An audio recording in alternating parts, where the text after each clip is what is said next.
On your marks. Get set. Pray. Father God, we thank you for these evenings together. We thank you for this wonderful group of people that you've gathered here today and the bond that we share, Lord, the relationship that we share as children of Christ. We ask, God, that you would move among us this evening, that you would open our hearts and our minds, that your word would find fertile soil to change our lives, that we might change others. In Jesus' name we pray. Amen. So do y'all know how a California Mormon counts his wives? Counts his wives? 1 Mrs. Hippie, 2 Mrs. Hippie, 3 Mrs. Hippie. That's a pretty good one now, y'all. California, so he's a hippie.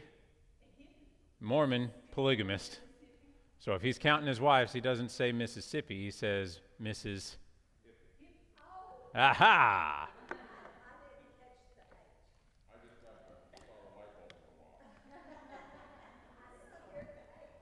That's all right. It's getting hard to keep up this level of quality. So we're looking at 1 Samuel chapter 3. I've prepared chapters 3 and 4, but who knows? Just who knows with y'all. So 1 Samuel chapter 3, diving right into it. We remember where we are? We're right after chapter 2. Good. All right, because I don't feel like going into it. Chapter 3, verse 1. And the child Samuel ministered unto the Lord before Eli, and the word of the Lord was precious in those days. There was no open vision. So Samuel continued to grow in the presence of God, serving in the temple. And we believe he was around 12 or 13 years old at this time. The historian Josephus, the ancient historian that does all things Jewish history, records that Samuel was 12 when God spoke to him. Of course, that's extra biblical, but it's a good indicator of right around the age he was. 12 or 13 is the age when Jewish boys back then would formally reach adulthood. It's strictly 13 now in the Jewish faith, and you know what that celebration's called? Bar mitzvah. Do you know what it means? It means son of the commandments. As we've seen in the Bible over and over, Simon bar Jonah, Jesus bar Joseph. You see bar, it means son of. Mitzvah is a commandment. To have a bar mitzvah is to become a son of the commandments. But if you're a girl, it's a bat mitzvah. That's right. That's daughter. Bat is daughter. The text makes a specific point of saying that in those days the word of the Lord was precious. It was rare. That's not saying that the written form of it, that Genesis, Exodus, what they had recorded was rare. It certainly was. But what it's pointing out is that we're in the middle of a drought, kind of. Eli had done a good job of leading the people out of the chaotic time of the judges, but he kind of allowed the faith to deteriorate a bit. He was too old to carry out his office, and God had now levied a punishment against him, and his children were wicked, and there were no consistent prophets under the hand of God speaking for God, speaking the words of God to the children of Israel. God had not announced that it was actively being withheld from them, but it also wasn't actively coming out.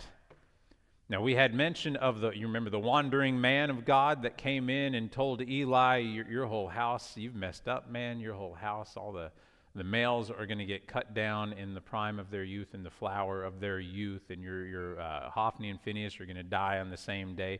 We had mention of a guy like that, but that's just one prophetic announcement. This one wandering man of God came through. We don't have a substantial prophet like you might see with Isaiah or something like that who's coming through and with any kind of regularity announcing to the people the word of God. So we're in a prophetic drought. And it says, and more than that, there was no open vision. Now, we can take that to either mean that there were no visions being given to the prophets, or that God was not manifesting himself in the same visible ways that he was with Moses and Jacob and Joshua, how he had on occasion theophanies actually coming to the people, where Joshua saw someone in the way of the road, and he said, "Oh man, whose side are you on?" And he said, "I am the leader of the armies of the Lord." And he hit his knees and worshiped him. That there, a theophany, an actual visual manifestation of God. We're not seeing that at this point right now either. Verses 2 through 4. And it came to pass at that time, when Eli was laid down in his place, and his eyes began to wax dim, that he could not see. And ere the lamp of God went out in the temple of the Lord, where the ark of God was, and Samuel was laid down to sleep, that the Lord called Samuel, and he answered, "Here am I." Now this is a clumsy translation. It is hard to suss out what is being said here. That's not saying it's bad, but the meaning here, that this almost has a double meaning. The Bible is not beyond making a play on words on occasion here, and you see a little bit of that here. So Samuel, it said in the previous verse, is getting older. Well, he's not the only person getting older. Who else is getting older? Eli. Eli is getting old, and he can't see. His eyes have grown dim to the point that when it gets dark, and he and Samuel are only working by lamplight, Eli can't really do much. So he goes ahead and he'll tuck in for the night. He'll leave Samuel to do whatever duties are left in the temple. And one night when that was exactly the case, you have Eli laid down for the evening, and Samuel, having finished his duties, has just now done the same. In verse 3, and ere the lamp of God went out in the temple of the Lord, where the ark of God was, and Samuel was laid down to sleep. Particularly this verse. There are two schools of thought on this verse, and I do kind of lean towards the grander idea that we have here. That is a bit too far-fetched. I don't think it's too far-fetched to see a bit of divine truth in both of them here. So one is that it says exactly what it sounds like, that one night before the lamp in the temple went out, the temple that was lighting the ark of God ran out of oil, Samuel was laid down to sleep, and God called him. Now, the other school of thought really hinges on what the author is referring to here by ere the lamp of God. Because the lamp of God may not be an actual lamp. There are a lot of people who think it doesn't mean an actual lamp, but that the lamp of God here means that the judge, the prophet, the individual in whom God has vested his influence is what is being referred to as the lamp of God. And if that's the case, what it's saying, before Eli passed on, before he was judged out of his office as priest, God rose up another to take his place, another vessel of God's light for the Hebrew people before the old one was snuffed out. So that puts a little bit of a different spin on verse 3. If that's the case, it's a much larger picture. It's saying that before Samuel passed on from his service in the temple where the ark of God was, where Samuel laid down to sleep, in that case, those two clauses there are just describing the temple, and it's not saying specifically one night where the lamp was about to go out and Samuel was sleeping. Does that make sense? There are two ways to look at it here, but like I said, the Bible is not beyond both being true, because we've seen that kind of layered meaning in the Bible at other places. You remember Christ called Simon Peter. He called Simon Peter. "Thou art Peter, and upon this rock I shall build my temple, and the gates of hell won't prevail against it." He uses two words there for the same thing, but it's intentional. It's Petra and Petros. It's rock and rock, but he's doing it intentionally to say that you are a rock, but on this rock, and referring to something much grander than what he's saying at the point here. So again, the Bible is not beyond its authors having clever turns of phrases in here. Verses 5 through 10. And he ran unto Eli and said, "Here am I, for thou callest me." And he said, "I called not, lie down again." And he went and lay down. And the Lord called yet again, "Samuel." And Samuel arose and went to Eli and said, "Here am I, for thou didst call me." And he answered, "I called not, my son, lie down again." Now Samuel did not yet know the Lord, neither was the word of the Lord yet revealed unto him. And the Lord called Samuel again the third time, and he arose and went to Eli and said, "Here am I, for thou didst call me." And Eli perceived that the Lord had called the child. Therefore Eli said unto Samuel, Go, lie down, and it shall be, if he call thee, that thou shalt say, Speak, Lord, for thy servant heareth. So Samuel went and lay down in his place, and the Lord came and stood and called, as at other times, Samuel, Samuel. Then Samuel answered, Speak, for thy servant heareth. So Samuel, in the middle of the night, hearing an actual call, verbal, rose up in the middle of the night and ran to Eli and said, I heard you calling. What can I do? Young boy, 12 or 13 years old, so eager to get up in the middle of the night and do whatever is asked of him.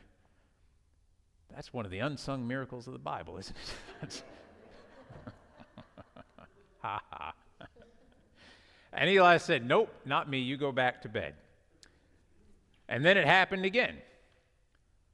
So if it happens again and the exact same things happen again, you've got to wonder if the voice God is using is, maybe it's not quite the booming, thunderous voice that we picture coming from a pillar of fire. Maybe it's a whisper here. Maybe it's a still small voice. Maybe even intentionally sounds like Eli. Maybe God is making Samuel think that Eli is actually calling him. Maybe God wants Eli involved in this interaction, because God knew that Samuel would go to Eli, and Eli would be able to explain to him what's going on, because it says in verse 7, Samuel is green as grass.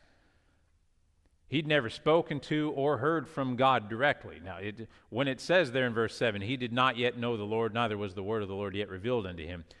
He's working in a temple. He knows of the Lord. What it's saying there is that the boy, he's young. He's not Moses carrying 2 tablets down from a mountain. He's not a seasoned prophet by any means. This is a 12 or 13-year-old kid, but he's not ignorant of all things religious. He knows about God, just not on that level. This level of interaction is completely new to him. So the third time that Samuel went into Eli's chambers and he said, Here am I, Samuel still doesn't know what's going on, but finally it clicks with Eli. He said, Oh man, God's talking to you. Go back, lay down. If you hear God speak again, you tell him he's coming in loud and clear. You're ready for whatever he wants to tell you. So Samuel, he goes back, he lays down again, and this time it happens again. But God doesn't just call to the boy this time. This time it says the Lord came and stood and called. There was a physical manifestation. So we're ending all sorts of droughts this night. It's a physical manifestation, or at the very least, it's a vision to Samuel to accompany the voice that Samuel has been hearing. The Hebrew here is emphatic, though. It's in a specific tense. Jehovah presented himself. So this time was different than the previous ones. And when Samuel saw and heard, he said, Speak, for thy servant heareth. Verses 11 through 15. And the Lord said to Samuel, Behold, I will do a thing in Israel at which both the ears of everyone that heareth it shall tingle. In that day I will perform against Eli all things which I have spoken concerning his house. When I begin, I will also make an end. For I have told him that I will judge his house forever for the iniquity which he knoweth, because his sons made themselves vile, and he restrained them not. And therefore I have sworn unto the house of Eli that the iniquity of Eli's house shall not be purged with sacrifice nor offering forever. And Samuel lay until the morning and opened the doors of the house of the Lord, and Samuel feared to show Eli the vision. So God tells Samuel, buckle up. Everything that I have told Eli I will do, I'm about to do it, and it's going to be the talk of the town. Everybody that hears about this thing, their ears are going to be, they won't be able to stop. I'm going to do every single thing I told Eli I would from beginning to end. I'm going to take the lives of his 2 children in the same day. I'm going to begin cutting down all the males of his house in the prime of their age. They'll be cast out from the priesthood. They'll be begging for some kind of office because they don't have land. They don't have any kind of skill. And because Eli knew what they were doing and didn't do anything about it, he allowed their wickedness to prosper. So it says in verse 15, and Samuel lay until the morning. And I bet he did.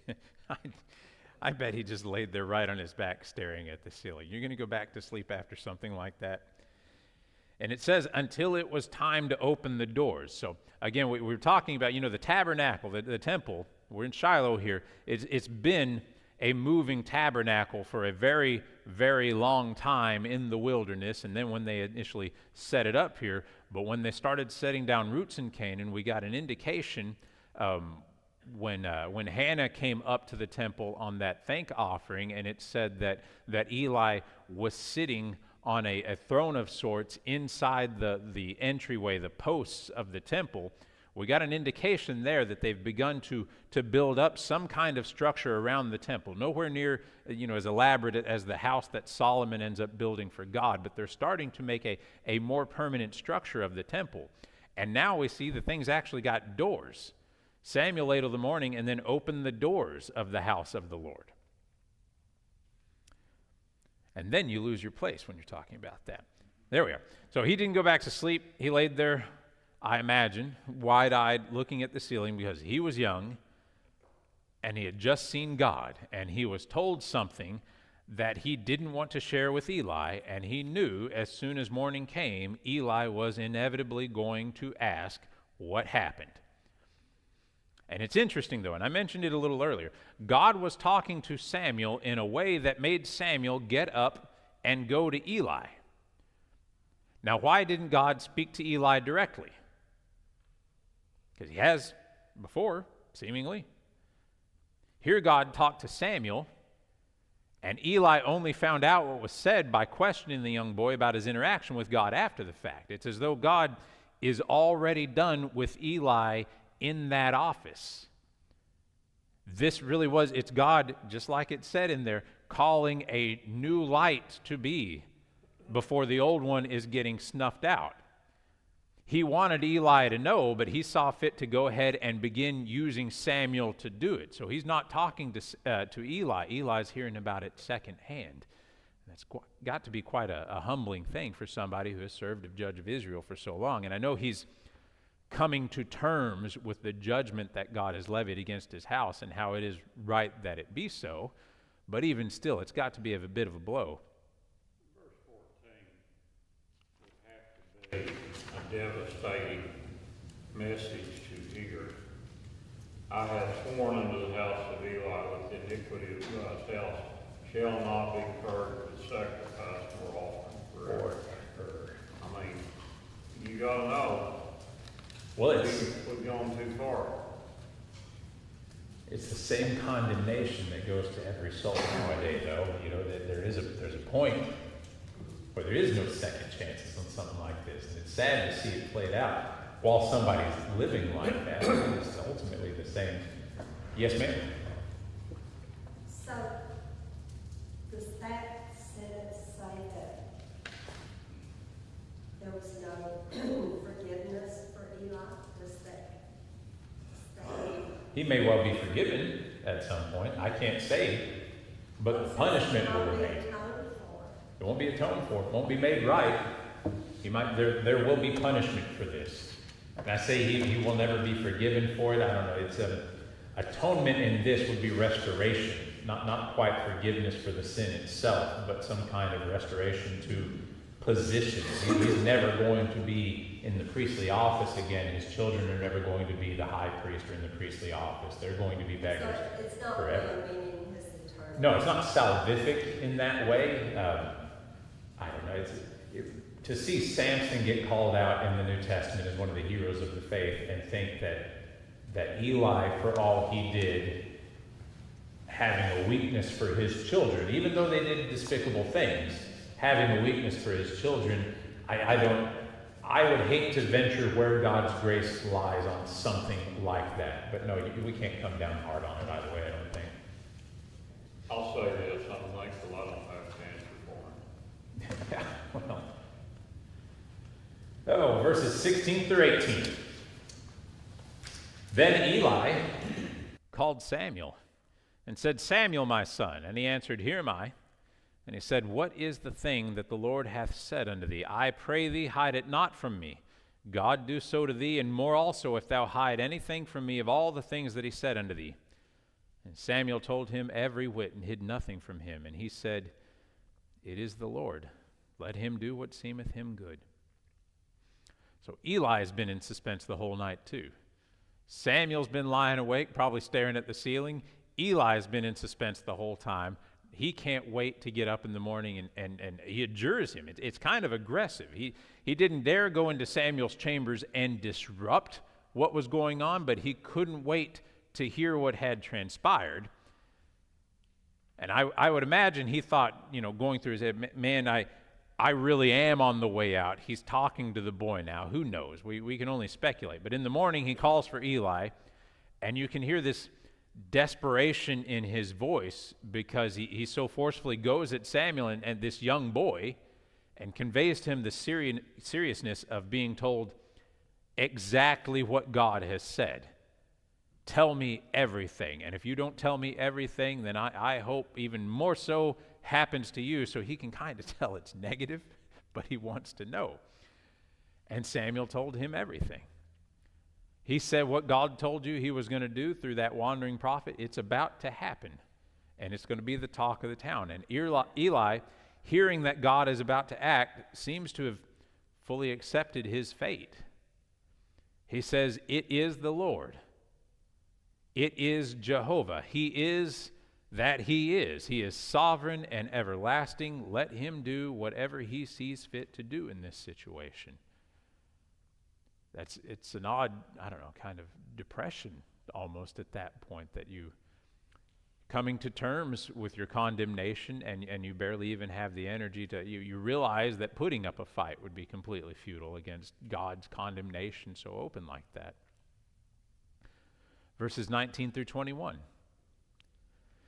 And Samuel grew, and the Lord was with him, and did let none of his words fall to the ground. And all Israel from Dan even to Beersheba knew that Samuel was established to be a prophet of the Lord.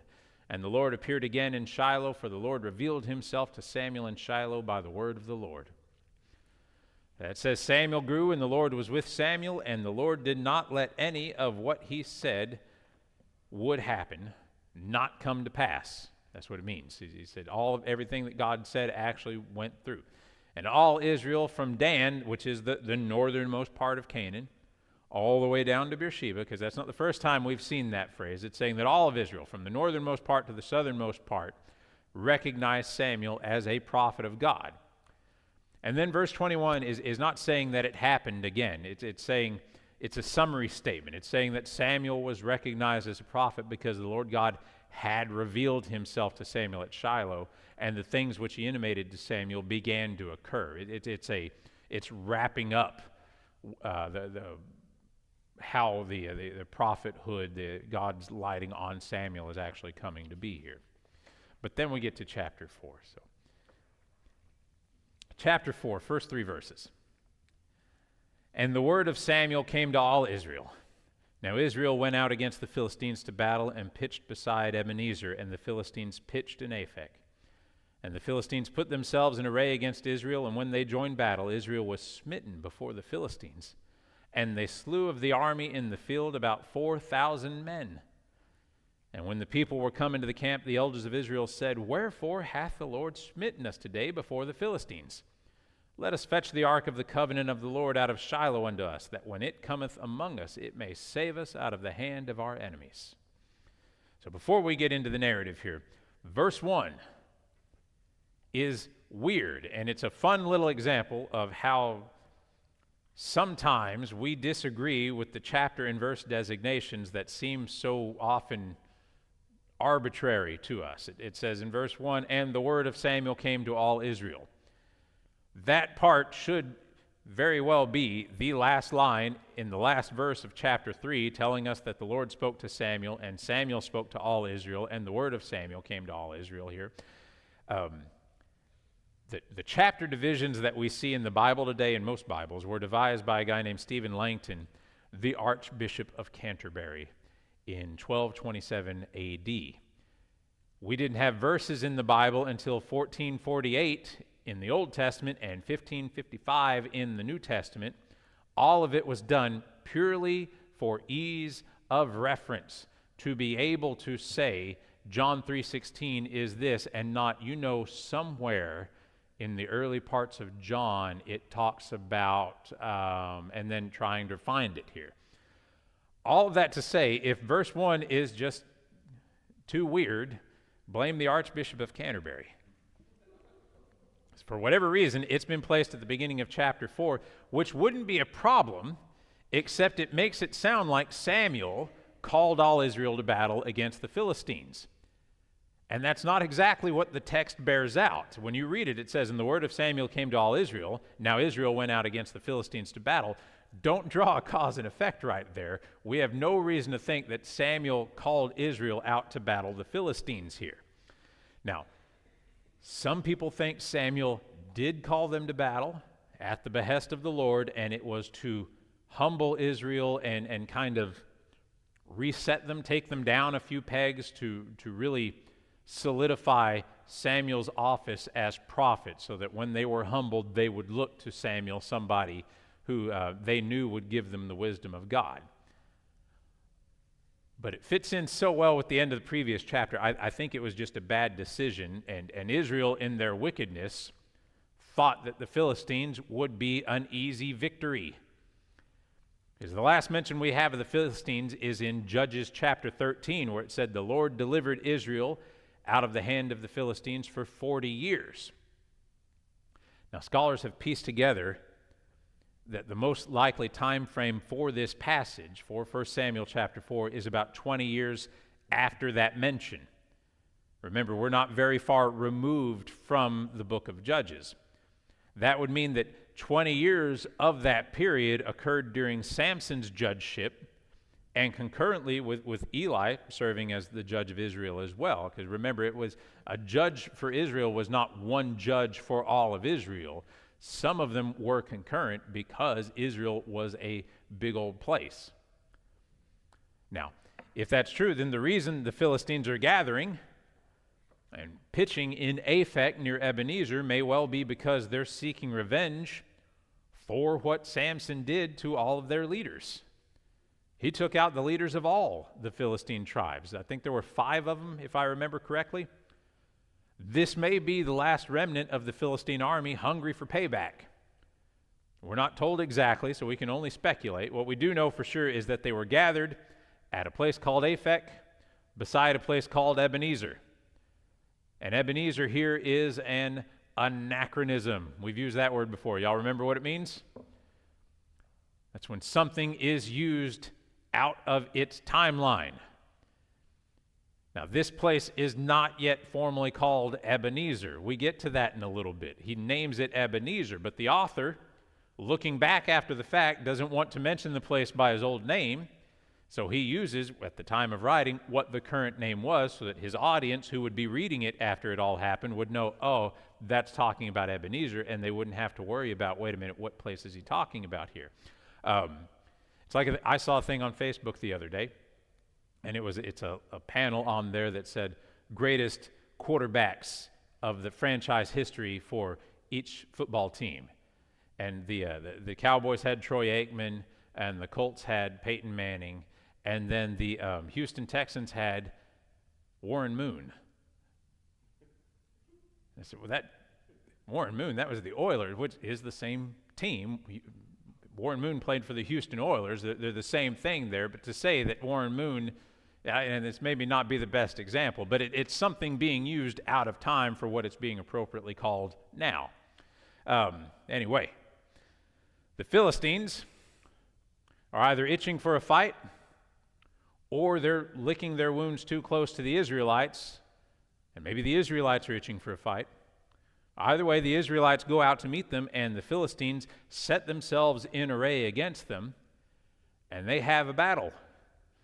And when the battle was over, Israel got whooped. They lost about 4,000 people. And it seems, the way it reads, it seems like it baffled the Israelites. And again, based on the verse, that's either because the Philistines were not that great a power at the time. They rightly shouldn't have been putting up such a fight because Samson had so decimated their numbers and their leadership. Or it could be because they thought Samuel had actually called them to fight against the Philistines, and they didn't think God would have the young prophet call them to a battle just to get whooped. What's important, The whole, and I mean the whole focal point of the chapter, and a bunch of the chapters to follow, is what they do in response to the loss. They have a war council of all the elders after that first battle. They say, man, we're down 4,000 men. What can we do? And they say, guys, what are we doing? We've got an easy button. We've got a nuclear arsenal back at Shiloh. Let's just go back to the temple and get the Ark of the Covenant. I know we haven't really been following God as closely as we used to, but if we drag the Ark out here, he pretty much has to give us victory, right? And it's a sad commentary on the nature of man to only seek the will and the favor of God after their own efforts have come up short. We tried, we got whooped, maybe we should turn to God. Maybe that's a good idea now. God is largely ignored by the people until he is needed, and then he's the secret weapon. Good luck charm, get out of jail free card, whatever you want to use for it. Yeah, that's exactly what they're doing. And this is another reason I don't think Samuel was involved in the battle. I don't think Samuel called them to battle because they don't consult Samuel for this step, which you would think they would do if they were of a mind that Samuel had called them to fight. They might go back to him and say, hey, let's get the ark, and then he would be able to say, no. But they don't. There's no interaction recorded with Samuel here. Instead, they just resolve to take the ark from the temple and use it for their own ends. Verses 4 and 5. So the people sent to Shiloh, that they might bring from thence the ark of the covenant of the Lord of hosts, which dwelleth between the cherubims. And the two sons of Eli, Hophni and Phinehas, were there with the ark of the covenant of God. And when the ark of the covenant of the Lord came into the camp, all Israel shouted with a great shout, so that the earth rang again. So the elders liked the idea of getting the ark. They send a delegation to Shiloh to gather up the ark. And here we're treated to the full title of the ark as the ark of the covenant of the Lord of hosts, which dwelleth between the cherubims. Literally translated, it says, which sitteth between the cherubims. It's saying that mercy seat is a throne of God on top of the ark there. The Israelites don't have a king, but they have God. And without any input from Samuel, who is recognized then as God's voice, they decided to go and get the throne of God, the presence of God, bringing it into the midst of battle, and they're trying to force God's intercession on their behalf.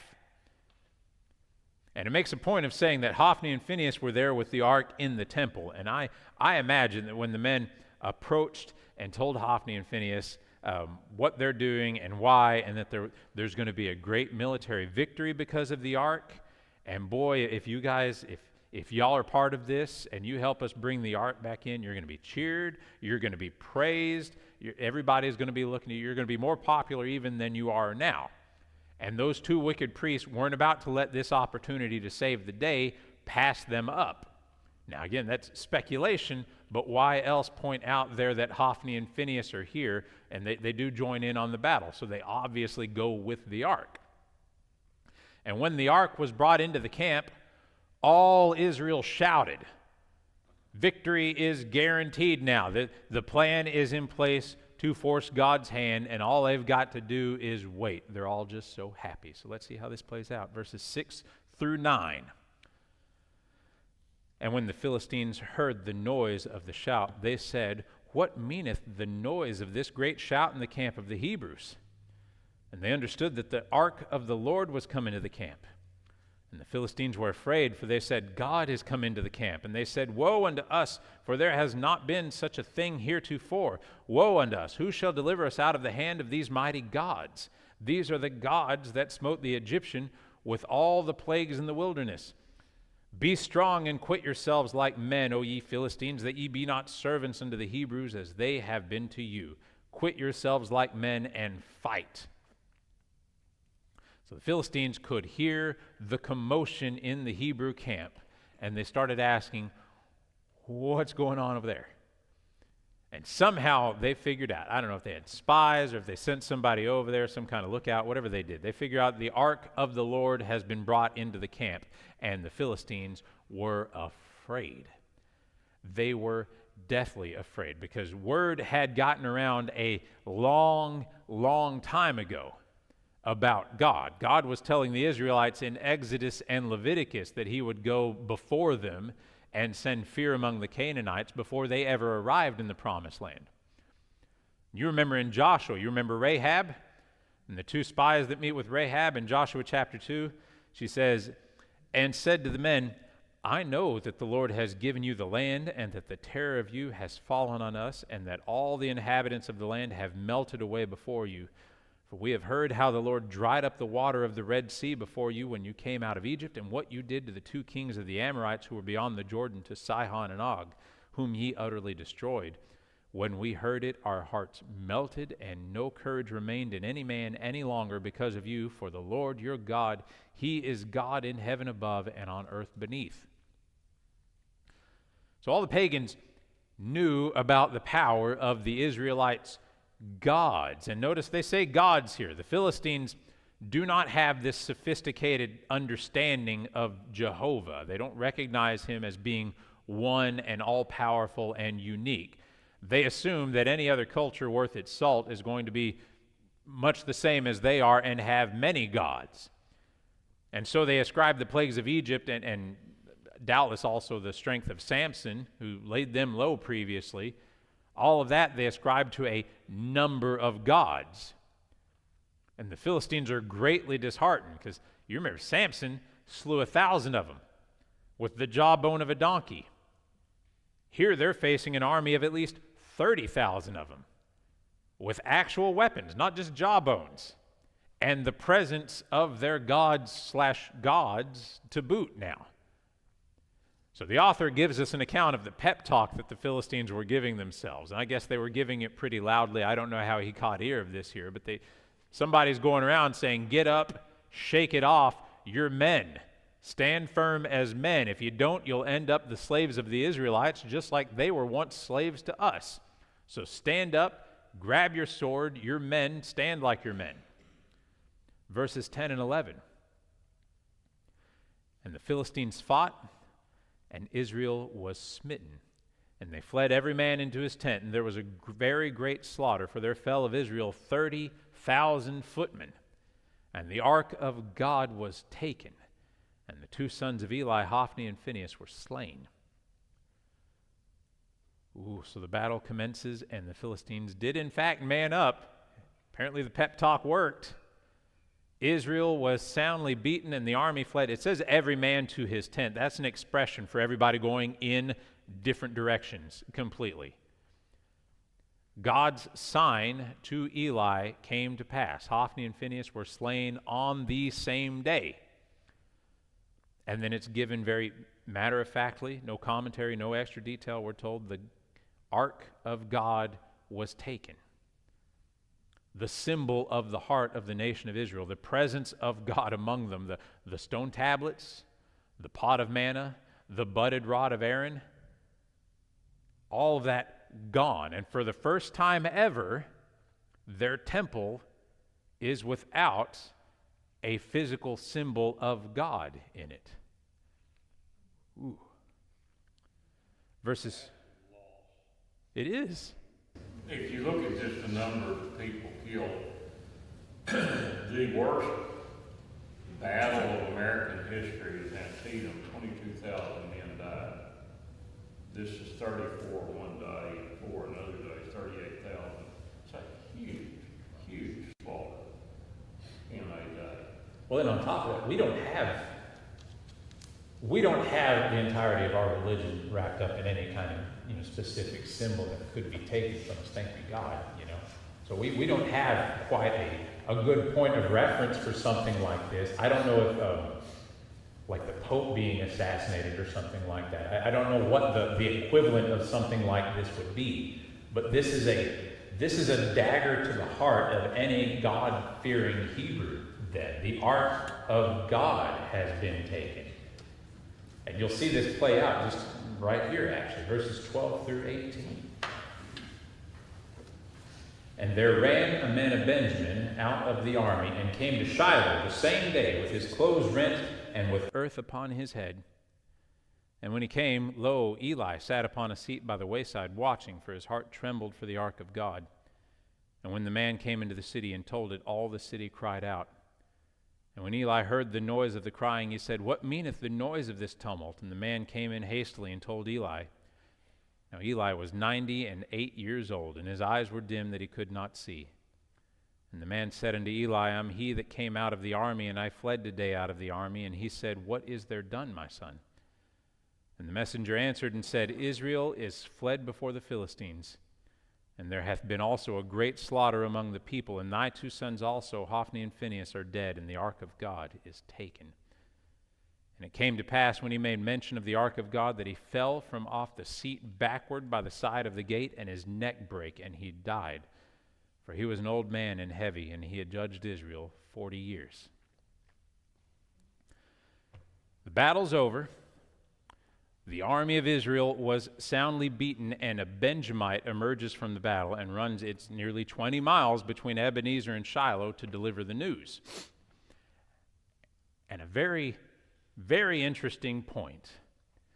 There is a vivid account from Jewish tradition that the messenger, this Benjamite that emerged from the battle, was none other than Saul, the handsome, tall, strapping lad who would one day be anointed to be king. And that in the fighting around the ark, when it was taken, that the stone tablets were removed by none other than Goliath. And Saul snatched them from out of his hands and ran back with them to Shiloh to keep the tablets of the law in Israelite possession.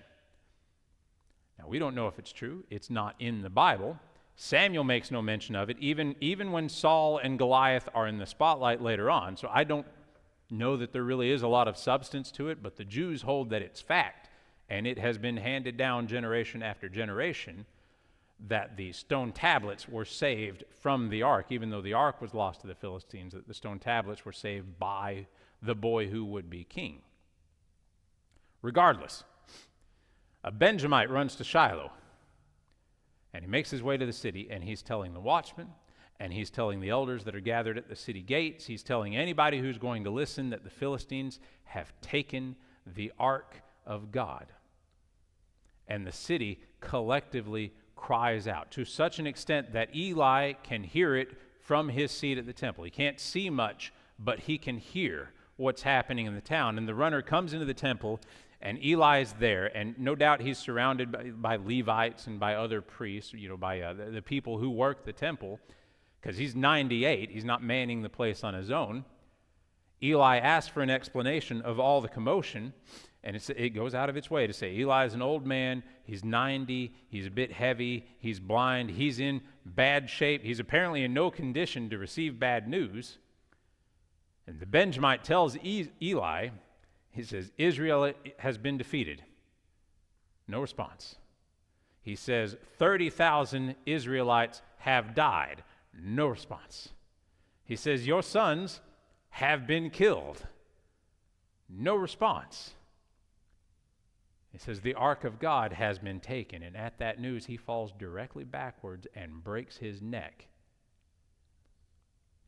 Now, he knew his sons were eventually going to die, so maybe he had prepared himself slowly for that news. Maybe the shock of the whole day, it just wasn't all sinking in here.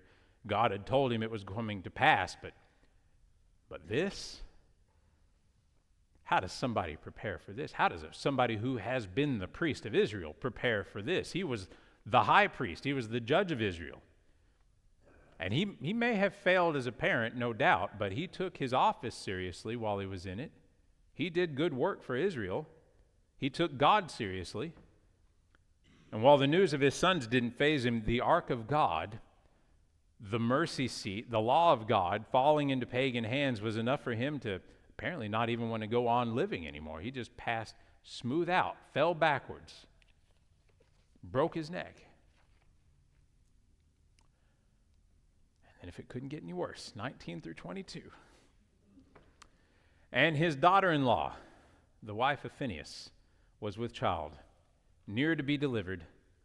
And when she heard the tidings that the ark of God was taken and that her father-in-law and her husband were dead, she bowed herself and travailed, for her pains came upon her. And about the time of her death, the women that stood by her said unto her, Fear not, for thou hast borne a son. But she answered not, neither did she regard it. And she named the child Ichabod, saying, The glory is departed from Israel, because the ark of God was taken, and because of her father-in-law and her husband.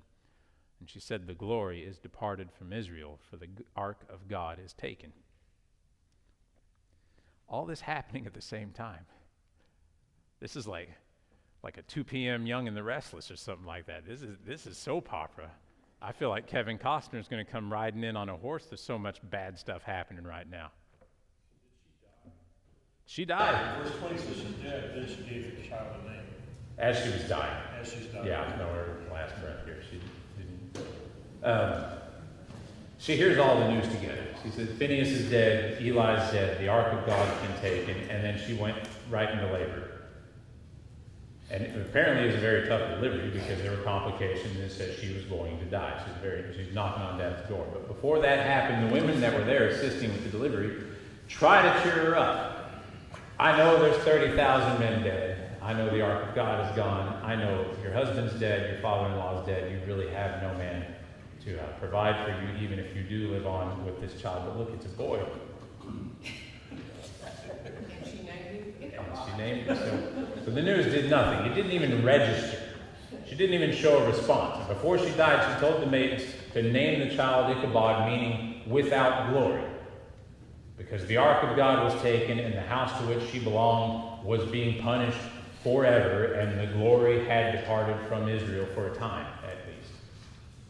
And just on an interesting side note, what other Ichabods do we know? Ichabod Crane. That's right, the protagonist for Washington Irving's Legend of Sleepy Hollow was named Ichabod Crane, technically after a soldier that he had met while in the army, but he thought the name fit the character so well because this man, it's a story about Ichabod, a lanky man who was returning home one evening, and his name means without glory, and he has this rather inglorious retreat from the specter of the headless horseman. When he made across a bridge and he turns around and the horseman throws a pumpkin at him and he's never seen from again. All they find is his hat the next day, but they have no idea what happened to Ichabod. But he left all of his glory running from the headless horseman there. So just interesting side note, that's not the only place that we've seen Ichabod. That's a biblical name. You may follow that. I know. I feel like somebody tell me something happened.